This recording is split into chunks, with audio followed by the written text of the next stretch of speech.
stay tuned, watch till the end, because there's a show and tell portion that you don't want to miss. If you're just joining us and you want to catch up, just go to my playlist on my biography page, click on the tab that says My Grandmother's Life, and all of the episodes are right in there for you. Today we're reading Chapter 4, Marriage. Julia's sister Esther had married a Mr. Gambler and was no longer a worry to her mother. Not long after Esther's wedding, Juliana was hospitalized in the Herman Kiefer Hospital with tuberculosis for about a year. During this time, Julia lived with her father on St. Alban Street in Hamtramck. The hospital sent Juliana home to die, thinking she didn't have long to live. Alex Szabo, having fallen in love with Julia, took advantage of the situation and talked Juliana and Joseph into letting him marry her so they wouldn't have to worry about Julia's future when her mother died. As it turned out, she lived until 1929. Keep in mind, this is 1915. Alex had represented himself as being only 20 years old when, in fact, he was 10 years older than Julia.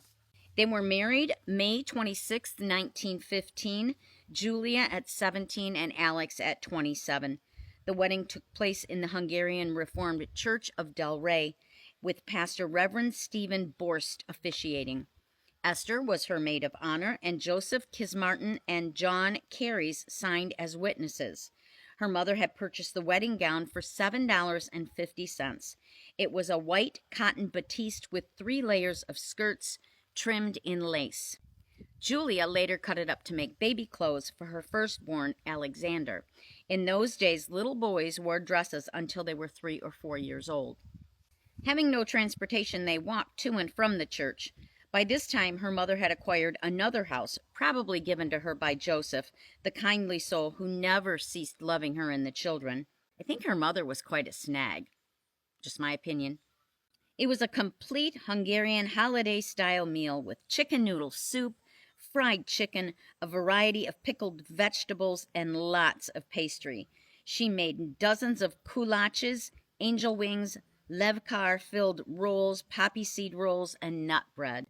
Now, I remember we used to call them kifli cookies, and they were like a little square of dough, and in the middle they put this mixture of nuts, and it was sweet, and then they just kind of folded the triangles over, and you baked that, and powdered sugar on top. Of course, they had the traditional Hungarian Tokay wine to toast the newlyweds. There was no music or dancing or honeymoon. Julia and Alex had just 25 cents between them, and they lived with her mother for 2 months until they found their own home. I told you that was a short chapter, but the story isn't over. My grandmother moved from Michigan to Florida in the last years of her life and lived with my aunt and uncle, and all of her possessions, of course, went to them. A few months after my grandmother passed away, I received a letter from my Aunt Lucille, and she asked me if I would be interested in having some of my grandmother's possessions because I was her only namesake.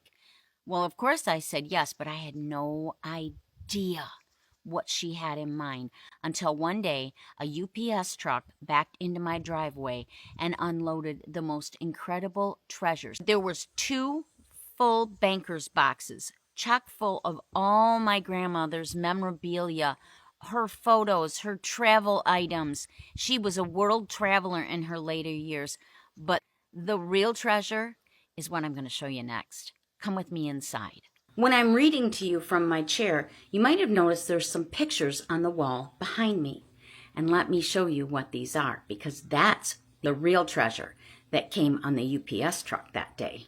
This is my grandparents' wedding photograph. This is obviously Juliana and Alex.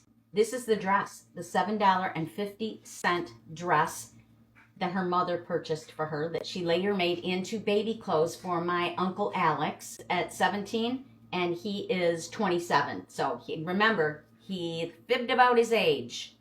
But there's more. There was another picture on that truck. Look at this amazing piece of artwork. Now I'm going to read you right from what's on the back. This is what my aunt wrote. By the way, this frame, this beautifully carved frame, was made by my Uncle Charles. He actually had some of his work in the Smithsonian. This is my great-grandmother, Juliana Kish Bazo. This is Esther, my grandmother, little Julia, and this is Joe Jr. This portrait was made in Hungary in 1903 before they sailed for the United States in 1904. This is a primitive charcoal sketch done by a traveling artist for 10 cents. Trust me, I am totally aware of how blessed I am to have received these items from my aunt. I just feel so honored. This story is far from over. If you've enjoyed hearing me read this as much as I'm enjoying sharing it with you, then definitely like, follow, and share, and we will continue this story with Chapter 5.